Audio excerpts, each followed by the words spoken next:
Live from New Delhi, you're watching DD India News Hour, India's voice to the world. I am Anil Thomas. Coming up in the next hour, India's ruling party BJP releases first list of 195 candidates for the 2024 Lok Sabha elections. 34 ministers in BJP's first list. Prime Minister Modi to contest from Varanasi again. Prime Minister Modi unveils development projects worth 21,400 crore in Bihar and 15,000 in West Bengal. Targets opposition's grand alliance and dynastic politics. US President Joe Biden hints that a new ceasefire is within reach in the Gaza conflict. Hopes for truce by the start of Ramadan. India's strong policy thrust on redistribution helped the country eliminate extreme poverty, says Brookings institution. US think tank states that the government's policy also led to strong inclusive growth in India over the last decade.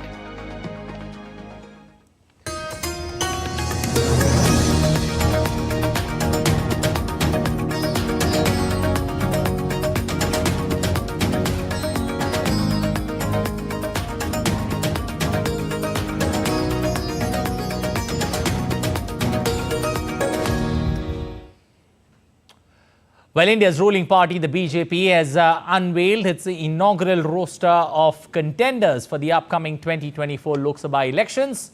India's Prime Minister Narendra Modi, Home Minister Amit Shah and Defence Minister Rajnath Singh are set to vie for re-election from their respective constituencies. The comprehensive list features 195 BJP candidates hailing from 16 different states nationwide.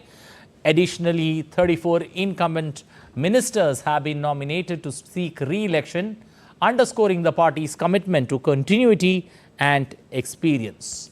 Among the candidates are former chief ministers like Shivraj Singh Chauhan of Madhya Pradesh and Biplab Kumar Dev of Tripura, signaling a diverse and formidable lineup for the forthcoming electoral battle. The BJP has declared the first list for the 2024 election. The first list consists of 195 candidates that will be contesting from 16 different states across India. The first list also has names of about 34 sitting ministers that will contest the election this time around. The BJP held a press conference just a short while back where it announced that Prime Minister Narendra Modi will be contesting from his sitting seat, which is the seat of Varanasi in Uttar Pradesh. India's Prime Minister Narendra Modi on Saturday inaugurated and laid the foundation stone of multiple development projects in the Indian state of West Bengal and Bihar. Prime Minister inaugurated development projects worth $1.80 million in West Bengal's Krishnanagar and dedicated to the nation, and laid the foundation stone for multiple development projects worth over $2.58 billion in Bihar's Aurangabad. Here's a detailed look. India's Prime Minister Narendra Modi launched and inaugurated several development projects in the state of West Bengal and Bihar on Saturday. In West Bengal, the Prime Minister inaugurated development projects worth $1.8 million in Krishnanagar city. These projects are associated with sectors like power, rail and road. Infrastructure के दृष्टिकोण से rail पश्चिम बंगाल के गौरवशाली इतिहास का हिस्सा है, लेकिन इतिहास की जो बढ़त बंगाल को हासिल थी आजादी के बाद, उसे सही ढंग से आगे नहीं बढ़ाया गया। यही कारण है कि तमाम संभावनाओं के बावजूद बंगाल पीछे छूटता गया। पिछले 10 वर्षों में हमने उस खाई को पाटने के लिए यहां के रेल इंफ्रास्ट्रक्चर पर बहुत जोर दिया है। आज हमारी सरकार बंगाल के रेल इंफ्रास्ट्रक्चर के लिए पहले के मुकाबले 2 गुने से भी ज्यादा रुपए खर्च कर रही है। Later, Prime Minister proceeded to the Indian state of Bihar, where he visited Aurangabad as well as Begusarai. In Aurangabad, the Prime Minister dedicated to the nation and laid the foundation stone for multiple development projects worth 21,400 crore rupees. These projects are related to the sector of road, railway and Namami Gange. Prime Minister also laid the foundation stone for 6-lane bridge across River Ganga. He also inaugurated and laid the foundation stone for several national highway projects worth more than 18,100 crore rupees and 3 railway projects. Besides, 12 projects under Namami Gange at a cost of about 2,190 crores were also inaugurated in Bihar. Pointing to the scale of the development projects in just one day, Prime Minister said that this is an indication of the speed of change under the double-engine government. Bihar का विकास ये मोदी की guarantee है।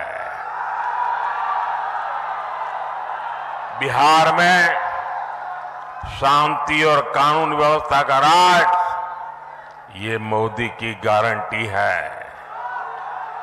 बिहार में बहन बेटियों को अधिकार ये मोदी की गारंटी है। तीसरे टर्म में हमारी सरकार इन्हीं गारंटियों को पूरा करने और विकसित बिहार बनाने के लिए काम करने के लिए संकल्पबद्ध है। In Begusarai, the Prime Minister dedicated to the nation and laid the foundation stone for multiple oil and gas sector projects worth about 1.48 lakh crore rupees and several projects worth more than 13,400 crore rupees for Begusarai. The Prime Minister also inaugurated the HURL fertilizer plant in Baroni. The plant will provide affordable urea to farmers and lead to an increase in their productivity and financial stability. This will be the 4th fertilizer plant to be revived in the country. Well, India has officially ended extreme poverty. High consumption and large decline in inequality are the big reasons for the sharp decline. The US-based think tank Brookings said that this was a significant global development in its report based on data recently released by the centre. DD India finds out the reasons behind the tectonic shift in this report. Government's efforts to alleviate poverty in the country has got a shot in the arm with the latest report by the US think tank, which finds extreme poverty in India officially over.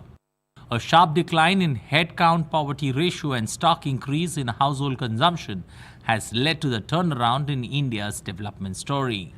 The Brookings report uses the government's official consumption expenditure data for 22-23, which came after 10 years as the previous official survey was conducted in 2011-12. This path-breaking achievement was shared by the member of the Economic Advisory Council to the Prime Minister, Shamika Ravi, on social media. What does the data by Brookings show on 3 parameters: growth, inequality, and poverty?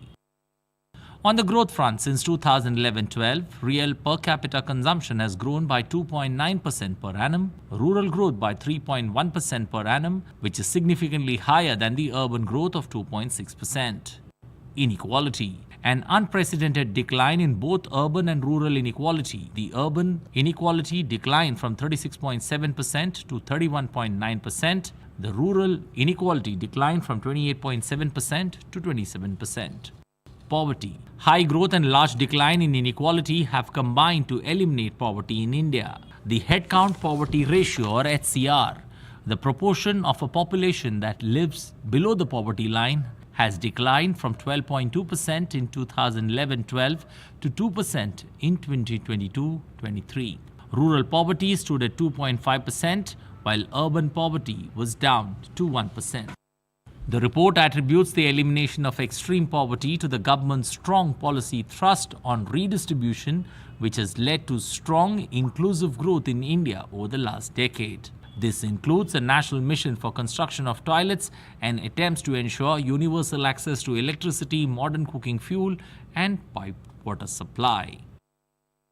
बीते 10 वर्षों में देश के 25 करोड़ लोग गरीबी से बाहर निकले हैं। ये दिखाता है कि हमारी सरकार की दिशा सही है।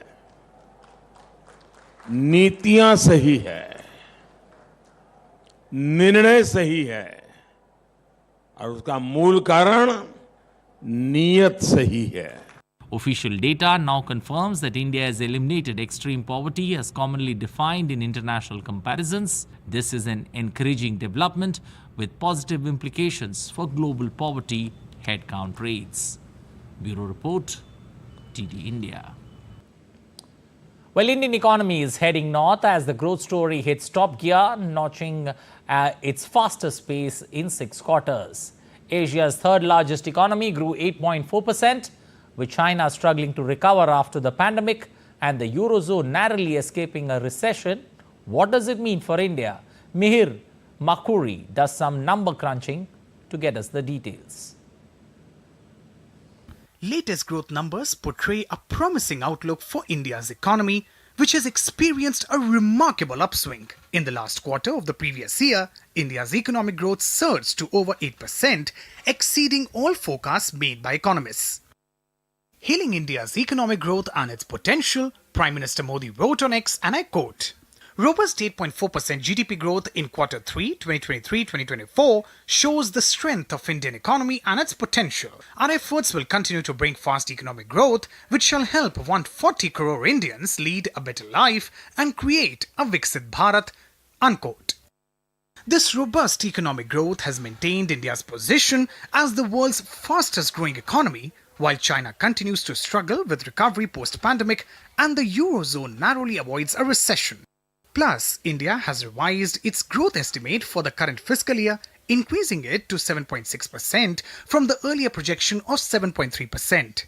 And the Asian chief of the multinational investment banking company Morgan Stanley has lauded India for spearheading Asian and emerging market equities into a new era.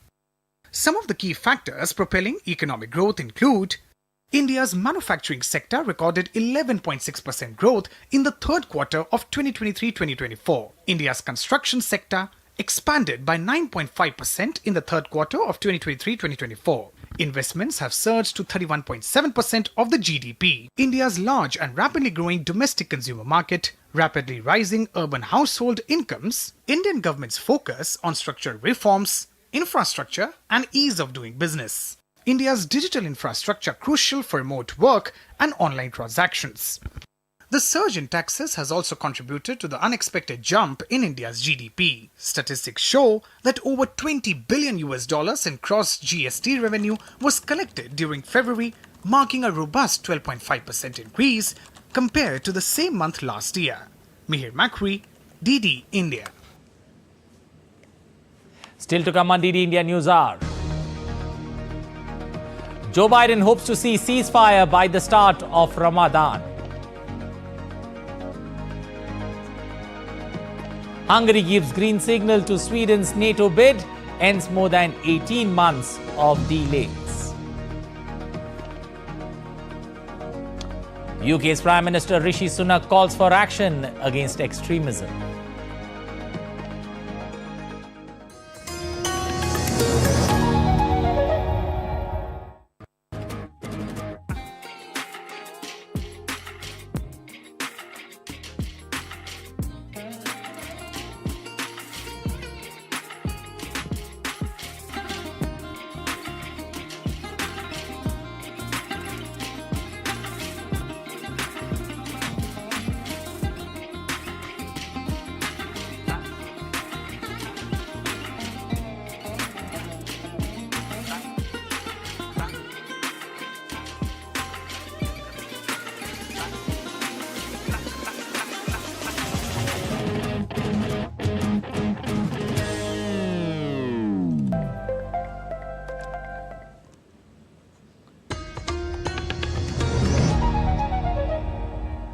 You're watching DD India News Hour. I'm Anil Thomas. Moving forward, efforts are underway for a ceasefire deal in the Israel-Gaza armed conflict.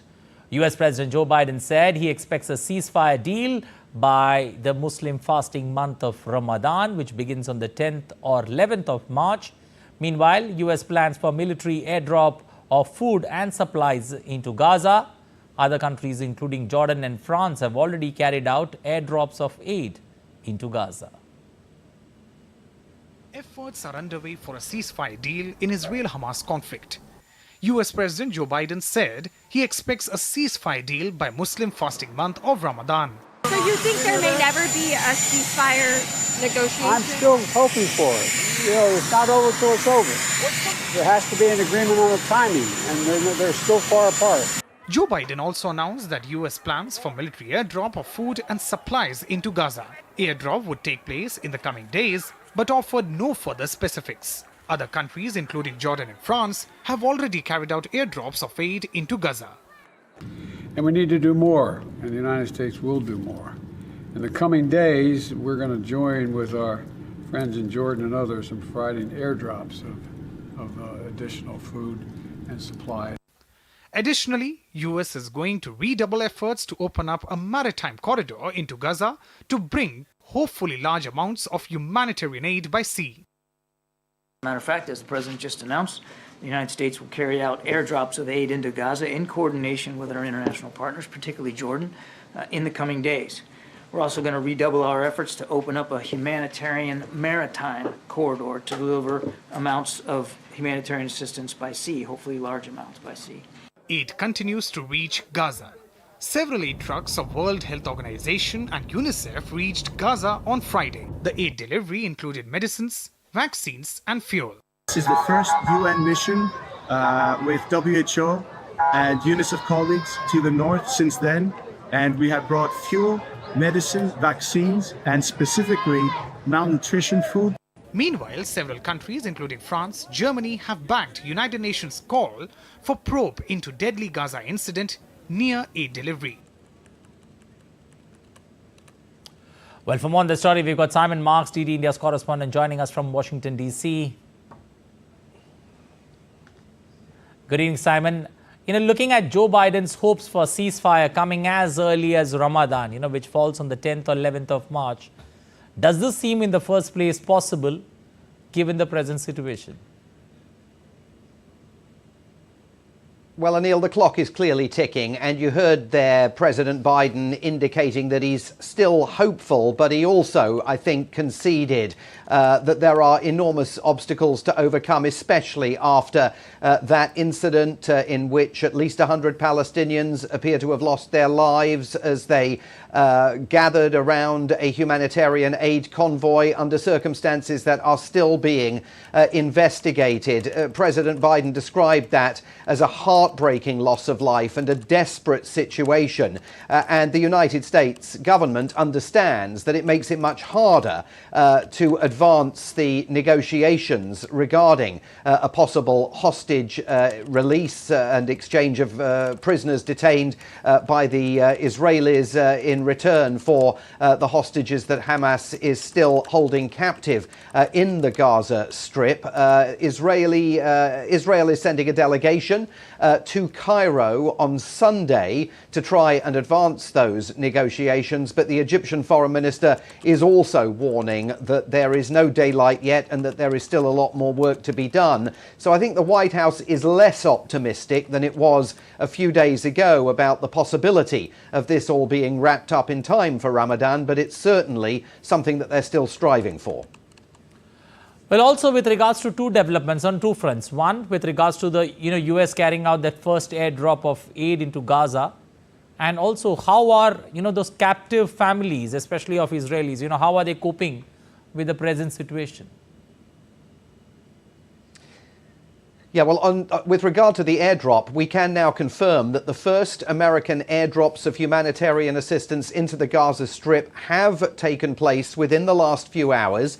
According to the US government, 3 C-130 transport planes dropped 38,000 meals onto Gaza in 66 separate bundles, and they say that this is just the start of many, many more flights that will take place over the Gaza Strip to deliver that much needed humanitarian aid. Of course, that aid alone cannot resolve the crisis in the Gaza Strip, and indeed the Biden administration is being assailed by some international aid agencies, including the International Crisis Group, which is saying that there is no point almost in dropping humanitarian assistance bundles into the Gaza Gaza Strip if you are not simultaneously pressing for a permanent ceasefire. And the United States government, of course, is not doing that. As for the families of those hostages still held in Gaza, a growing number of them are participating in protests in Israel this weekend and putting fresh pressure on Prime Minister Benjamin Netanyahu to redouble his own efforts to try and bring those Israelis and others held captive by Hamas home. Simon, looking at, where US stands purely with regards to, Joe Biden and his administration, especially when it comes to, policies with the Middle East, do you see, Joe Biden especially treading carefully with elections around the corner in US and also with regards to the present situation in the Middle East? Yeah, I mean, he finds himself in a very difficult position here, Anil. I mean, we've seen fresh polling data today, a Siena College opinion poll conducted for the New York Times that once again shows Donald Trump with a convincing lead, 5 percentage point lead over Joe Biden in the presidential election campaign here. And one of the reasons that Joe Biden's approval rating continues to be depressed is his response to the crisis in the Middle East, particularly in battleground states like Michigan, where there are substantial numbers of Arab American voters who are furious that the Biden administration still is not embracing calls for a permanent ceasefire in Gaza. And there are a growing number of members of the president's own Democratic Party on Capitol Hill who are pressuring the White House to move towards a permanent ceasefire call with regard to Gaza. So the president is under pressure from both the polls and from members of his own party. One gets the sense that his patience with Prime Minister Benjamin Netanyahu, always limited, is beginning to expire, but he still hasn't articulated that call for a permanent ceasefire or in any sort of meaningful public sense broken with the Israeli government. We'll leave it there. Thank you and appreciate you joining us. Simon Marks there from Washington, D.C. Have a wonderful weekend ahead. Moving on, the United States military has said that it conducted a self-defense strike against Iranian-backed Houthis surface-to-air missile in Yemen on Friday.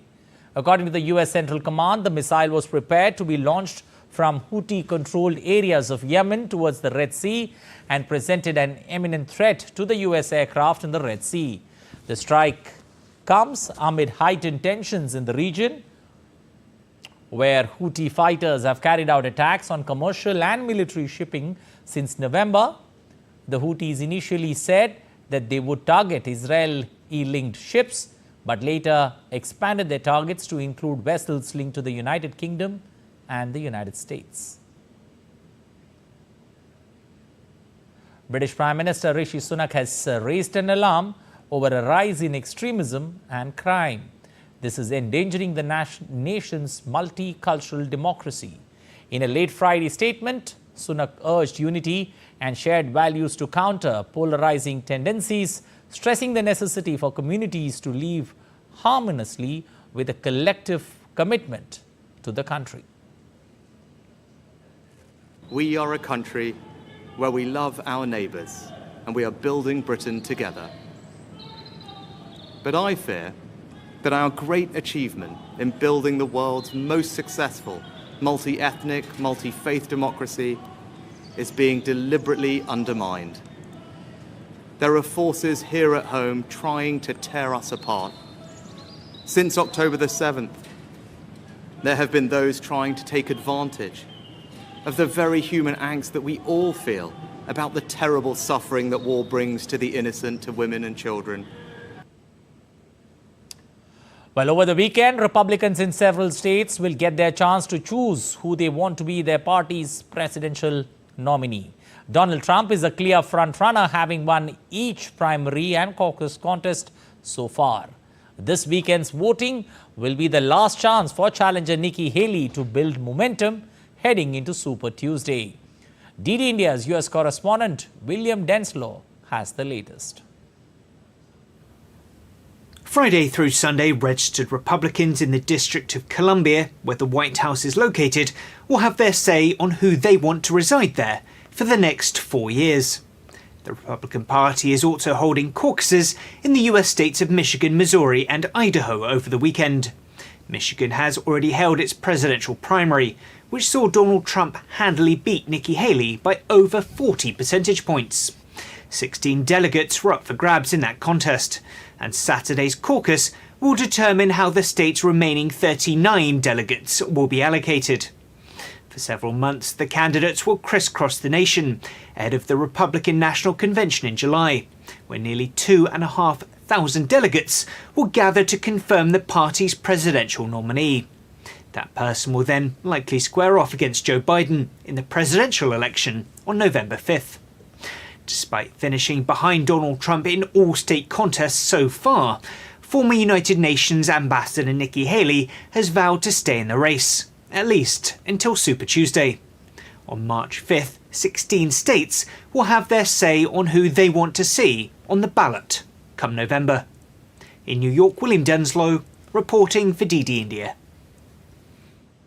Well, Mexico gears up for its presidential election, and there are some interesting 2024 presidential elections that will test the nation's democratic system. Mexico's ruling and opposition party presidential candidates kicked off their campaign on Friday for elections with a rally in Mexico's Zocalo Square. Millions of Mexican citizens will cast their ballots on 2nd of June to elect a new president. Well, after 18 months of waiting, Hungarian parliament has finally approved Sweden's long-delayed bid to join the North Atlantic Treaty Organization or NATO. Speaker Sandor Lesak signed off on the ratification and forwarded the legislation to the President's office for promulgation. With this move, Sweden is set to become NATO's 32nd member, completing a process that began with Russia-Ukraine conflict in 2022 and saw Finland join last year. The addition of the two Nordic countries will bolster the alliance's capabilities. Earlier, Hungarian Prime Minister Viktor Orban's government has faced pressure from NATO allies to fall in line and seal Sweden's accession to the alliance. Hungary's president now has up to 5 days to promulgate the legislation. Ukrainian President Volodymyr Zelensky and Dutch Prime Minister Mark Rutte have signed a bilateral security deal which includes 2 billion euros in military aid to Ukraine this year. The agreement also included further defense assistance over the next 10 years. The agreement was signed during Rutte's visit to Ukraine's Kharkiv region on Friday. With this, the Netherlands has become the 7th country to sign a 10-year security deal with Kyiv intended at supporting Ukraine's security and freedom. Canada, Italy, Germany, France, Denmark and Britain have signed deals with Ukraine over the past 2 months.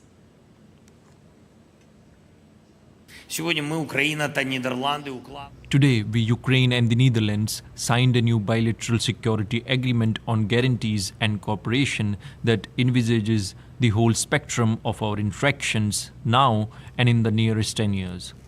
All fields of military cooperation on the ground, in the air and at sea, cooperation in the field of technologies, political and economical cooperation. We are interested in joint production, in particular in the development of defense industries, in the investments, meaning in providing our defense forces with effective weapons and in providing our people with calm. Where we are supplying at least 2 billion euros in military support this year, which brings the total commitment now to 6.3 billion. And we are constantly looking at what else we can do to help Ukraine. And in the here and now, we will continue providing direct military, financial and humanitarian support. And we will keep looking at other ways we can help. Well, still to come on DD India News Hour. We take a look at reasons behind India's surging economy and the elimination of extreme poverty. World's first Vedic clock inaugurated in Madhya Pradesh's Ujjain.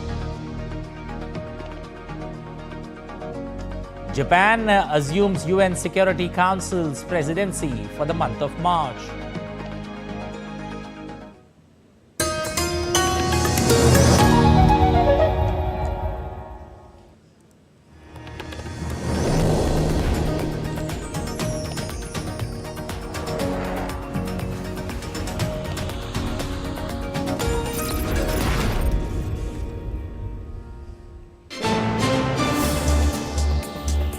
voice of a rising aspirational world.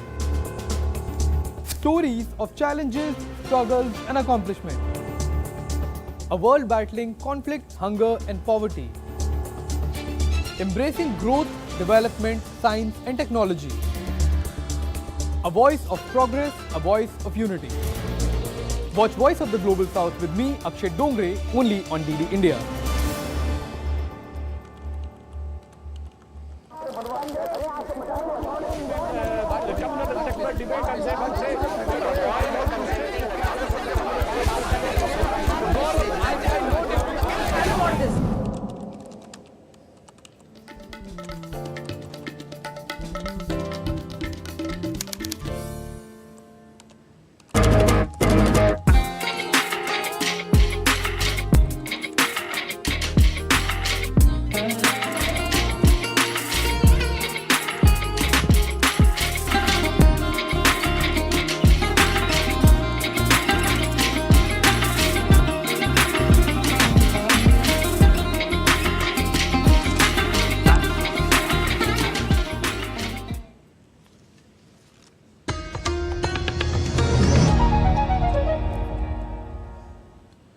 You're watching DD India News Hour. I'm Anil Thomas. Getting into the discussion there on the top story, we've got two eminent guests joining us this evening.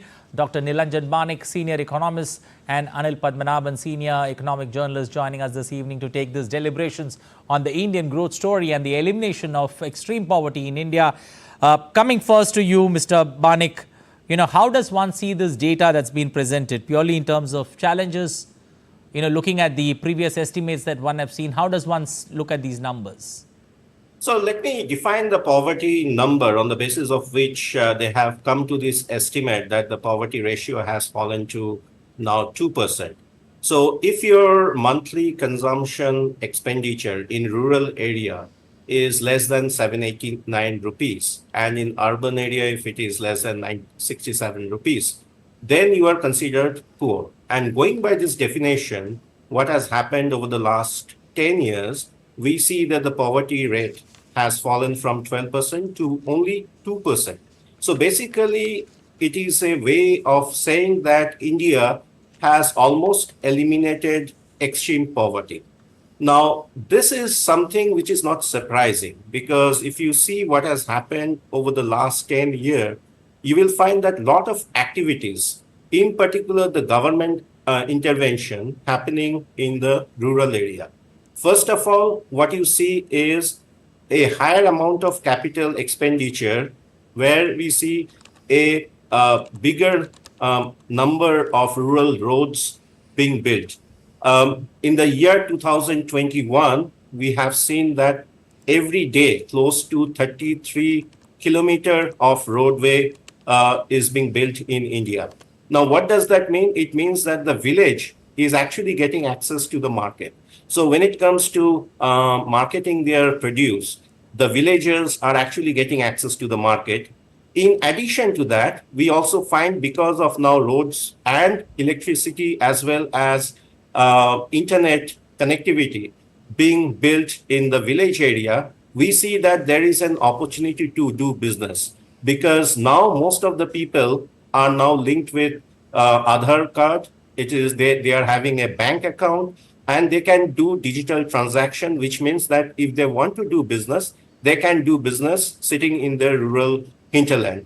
So basically, few things are happening. Connectivity has improved the market access. Digitization actually has helped in terms of the opportunity to do business.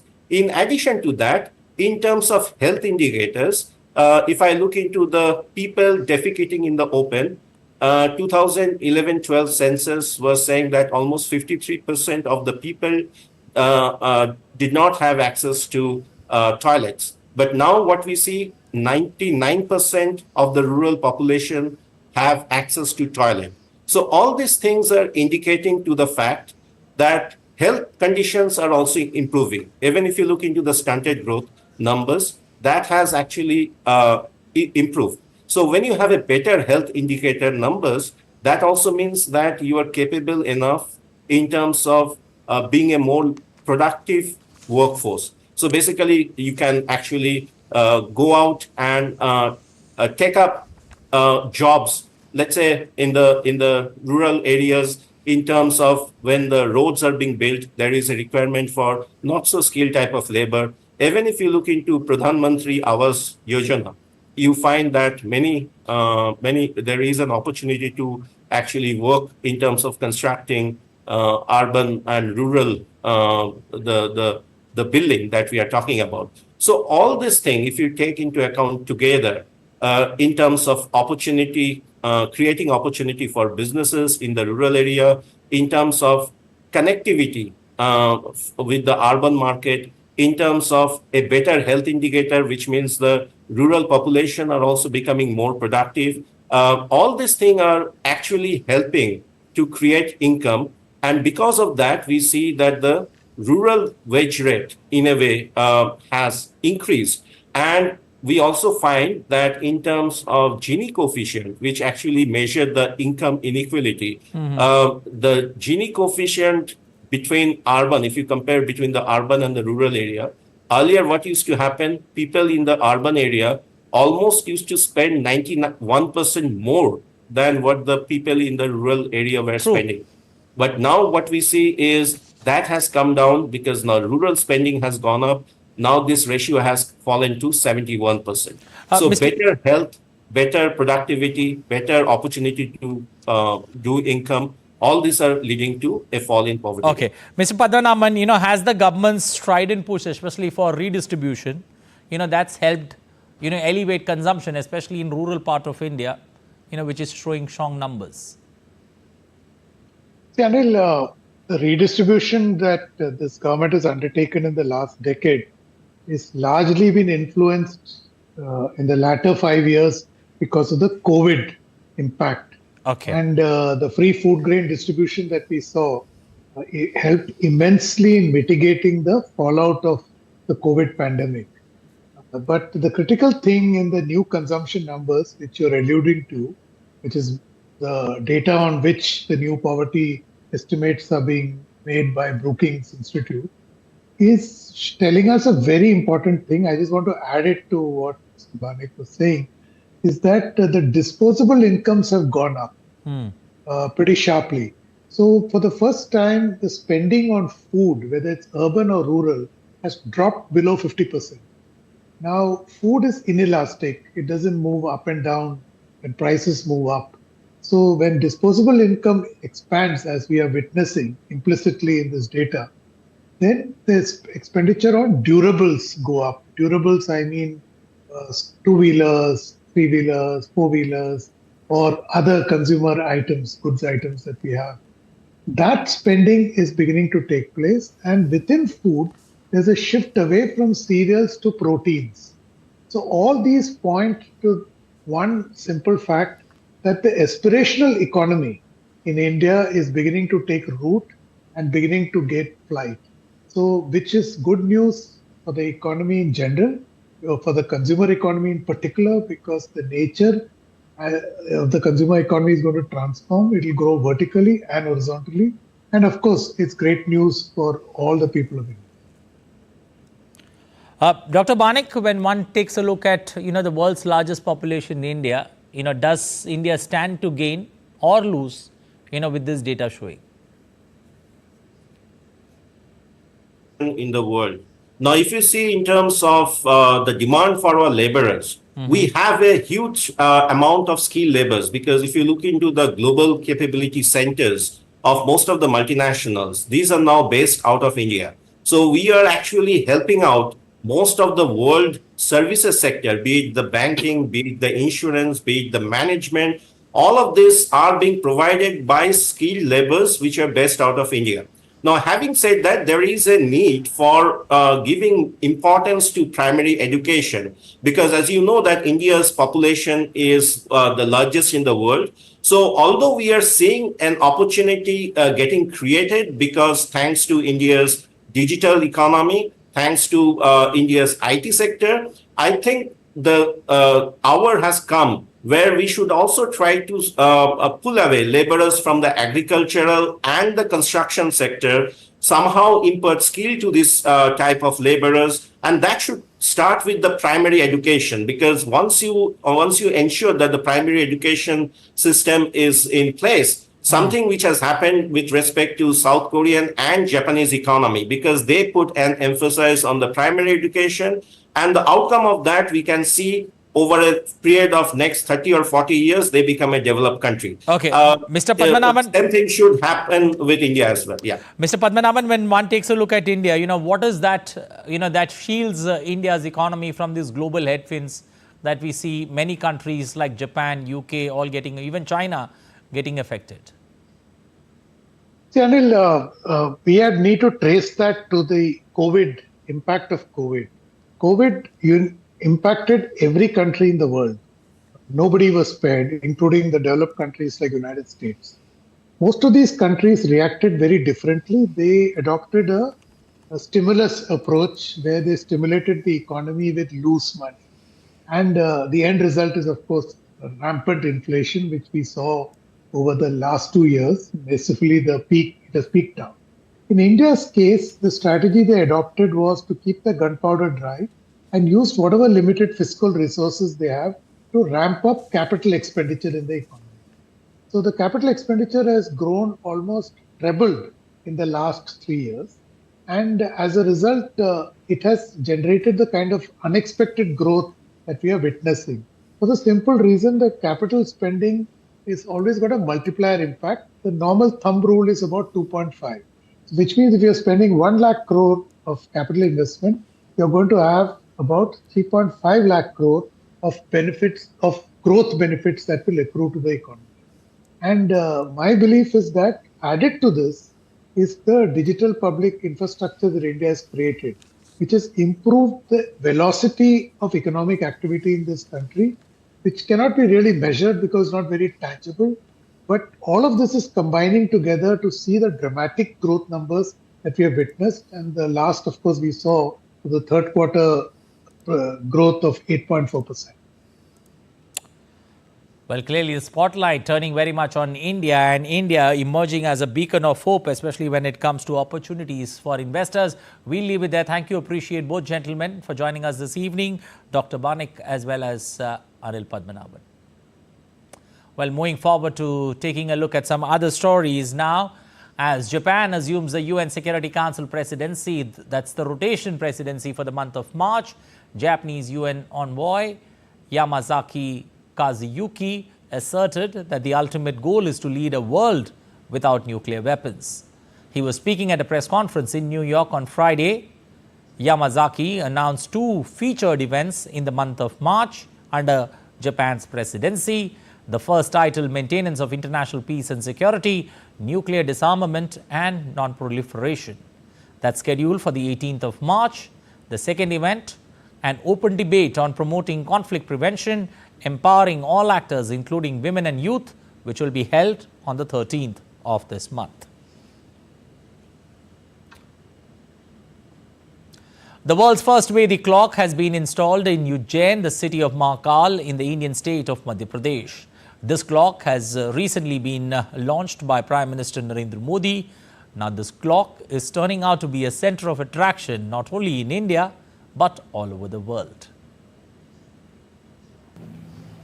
Indian Kal Ganana has been the world's oldest, precise, pure, error-free, authentic and reliable method.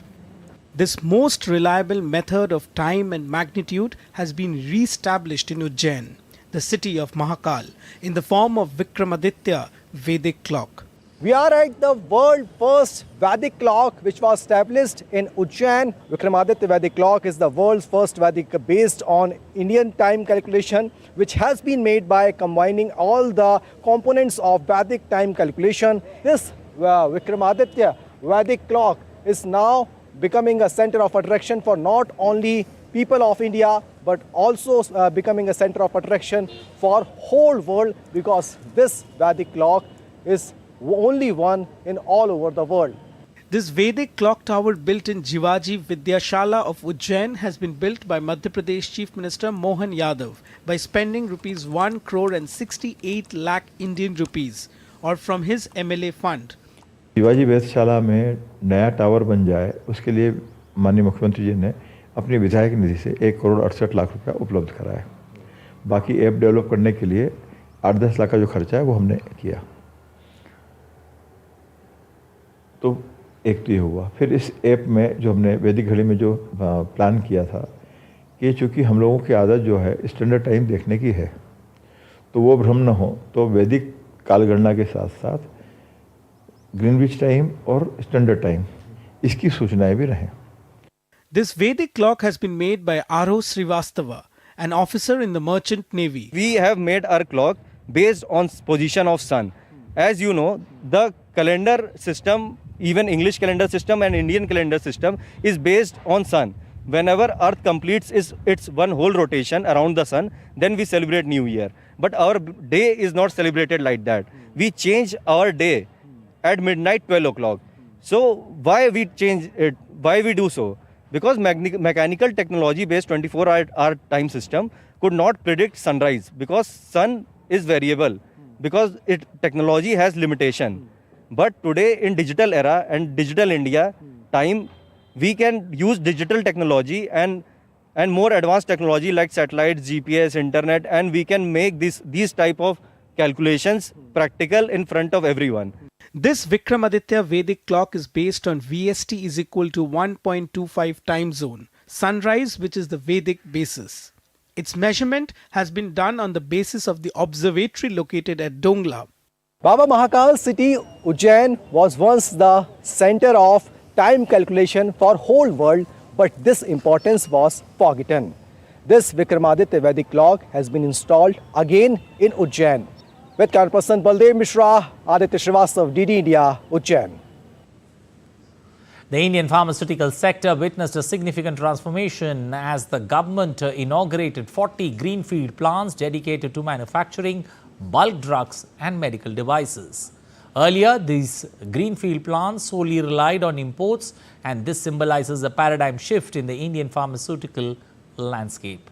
India's Minister of Health and Family Welfare, Chemicals and Fertilizers, Dr. Mansukh Mandaviya said inauguration of greenfield plants is a tangible result of the government's commitment to fostering domestic manufacturing capabilities. आज मुझे खुशी है, हमने एक साथ में 51 plant PLI scheme से बने हुए हैं, 22 बल्क ड्रग के और 39 मेडिकल डिवाइस के। आज इतने प्लांट 51 प्लांट चालू हो चुके हैं, उसका इंटरवेंशन भी मार्केट में देखने मिलता है। दोस्तों, मुझे बताते हुए खुशी है कि 70 ये जो देश में नहीं बनता तो 75,000 करोड़ रुपीस का जो हम इंपोर्ट करते थे वो आज इंपोर्ट तो बंद हुआ, हम 75,000 करोड़ का एक्सपोर्ट कर पाए हैं। दोस्तों, ये हमारी सफलता।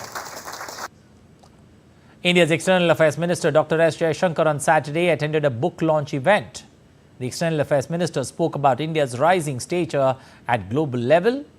Dr. S. Jaishankar said that the number of passports issued in India is rising at a substantial rate. It could even be Indians who travel abroad, and more Indians travel every year. If you look at the number of passports that we issue, these are rising at a very substantial rate. I think last year we issued about 13 million new passports. So the Indians who go out, should also be aware of that, something can happen in the world. And frankly, their families and their near and dear need to know it too. Still to come on DD India News Hour. The influence of climate change on extreme environmental events.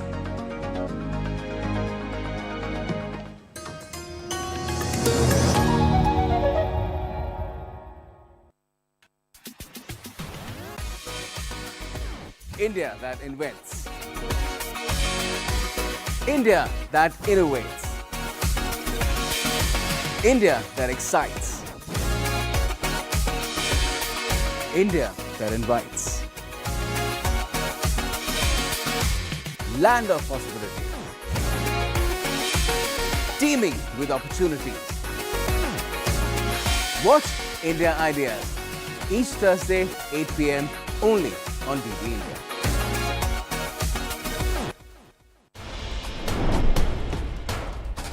Wherever news breaks, whatever it takes. Connecting corners, cutting across continents. Stories that matter from across the globe. Accurate, authentic journalism that serves you right.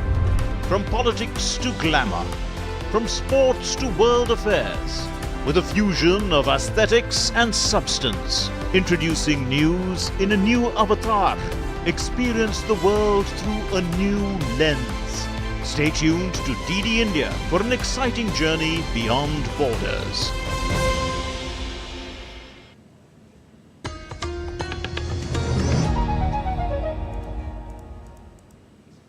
You're watching DD India News Hour. I am Anil Thomas. The World Bank's Board of Executive Directors approved a new program to support the state of Assam in India to improve connectivity for over 1.8 million people living in rural areas, especially during extreme weather. The $452 million Assam Resilient Rural Bridges program aims to strengthen the resilience and management of roads and bridges to help people living in 1,739 villages gain round-the-year access to wholesale markets, schools, hospitals and places of work. As a result of better connectivity, savings of more than $82 million within the next 6 years are expected against the earlier cost for people to journey to these places. Indian Coast Guard ships Samarth and Abhinav reached Colombo port today. The ships departed Galle for Colombo yesterday after completing several multifarious engagements with Sri Lankan Coast Guard, including joint training in boarding operations, pollution responses, firefighting and damage control. Several students and teachers from NCC Sri Lanka and Girls Guide Association Sri Lanka visited the ships today at the Colombo port. The ships will remain in Colombo till the 4th of March.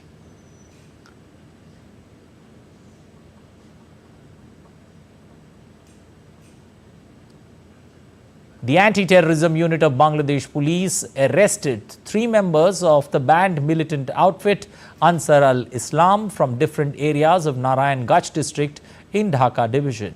Police said they were arrested from different areas following raids.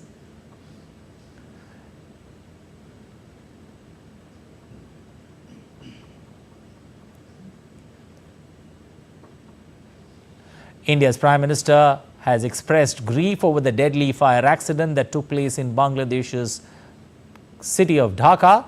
In a letter addressed to Bangladesh's Prime Minister Sheikh Hasina, released by the High Commission of India in Bangladesh, Prime Minister conveyed his condolences to the victims of the massive fire at a shopping mall that killed at least 46 people. He also wished speedy recovery to those injured. The International Gita Mahotsav continued on the second day today at the Nelum Pokuna Theatre in Colombo. The festival is being celebrated in Sri Lanka for the first time ever. High Commissioner of India to Sri Lanka, Santosh Jha, Swami Gursharan Anand Maharaj, Gita Manisha Swami Gyananand, Sahitya Academy awardee Professor Asanga Tilakaratne and Vikramanai K participated in the International Gita Discourse. The universality of Bhagavad Gita's appeal is its actual beauty and relevance. It espouses ideological freedom and tolerance, motivates every person to have his own viewpoint. For some, the Gita is the volume of knowledge. For others, it is a scripture of philosophy. It is a source of yoga for some.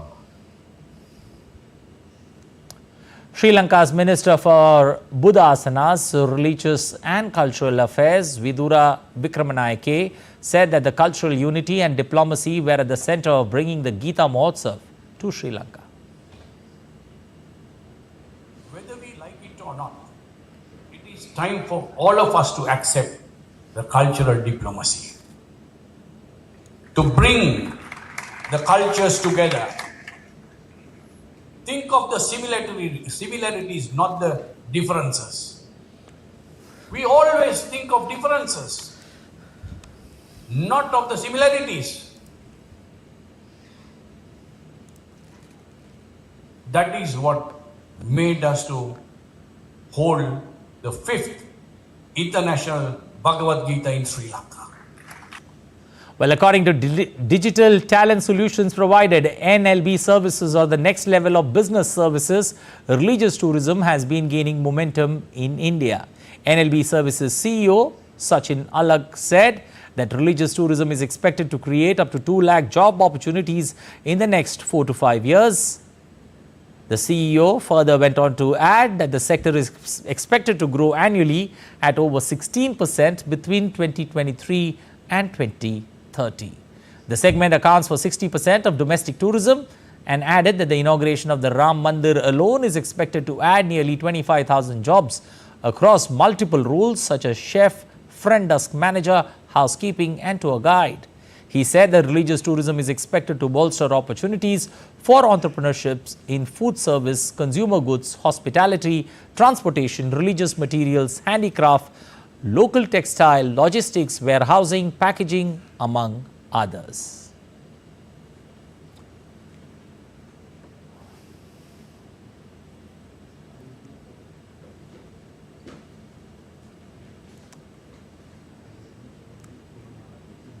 Well, recent years have witnessed unprecedented environmental upheavals with wildfires, flash floods, snowstorms emerging as glaring manifestations of the profound effects of climate change worldwide. Let's take a look at this detailed report.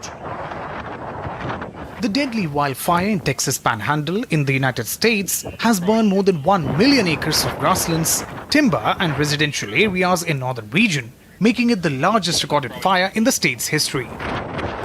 Fire crews could be seen battling state's largest wildfire on record, hoping to capitalize on a lull in incessant wind gusts. I want to also express my gratitude for the heroic response by firefighters. It's extraordinary to see what they were able to do. The largest fire in the history of the state of Texas cut a path so large that it exceeds the size of some states in our country. On the other hand, giving a contrasting picture, a dangerous winter storm hit California. Blizzard warnings were issued by the National Weather Service for several regions, including the Greater Lake Tahoe area, which in the winter is a magnet for ski tourism. The snowfall, although presented significant danger to travelers, it also provided a huge boost for the state's water supply and tourism. Meanwhile, widespread heavy snowfall in Afghanistan over the past 3 days has resulted in the tragic loss of at least 15 lives and injuries to nearly 30 individuals. Heavy snowfall also had a devastating impact on livestock. Moving on to Brazil, heavy rains caused a river to burst its banks in the town bordering Bolivia. Everything was flooded here. Everything was underwater. The kitchens, we have 5 kitchens here, were underwater. The kitchens, utensils, everything. Nothing was saved. The freezer, the fridge, the microwave, the cooker, everything. The sandwich maker, the blender, everything was underwater. Nothing was saved. The Brazilian government news agency reported that this is the largest flooding ever recorded in the municipality. Rahul Upadhyay's report for DD India. Well, that's all for this edition of DD India News Hour, but let us know your thoughts on the news of the day. You can connect with us on Facebook, X, Instagram. You can also visit our website, ddindia.co.in. We're going to be back with more news as it breaks here on DD India. I'm Anil Thomas from all of us here in Delhi. Thanks for watching DD India News Hour.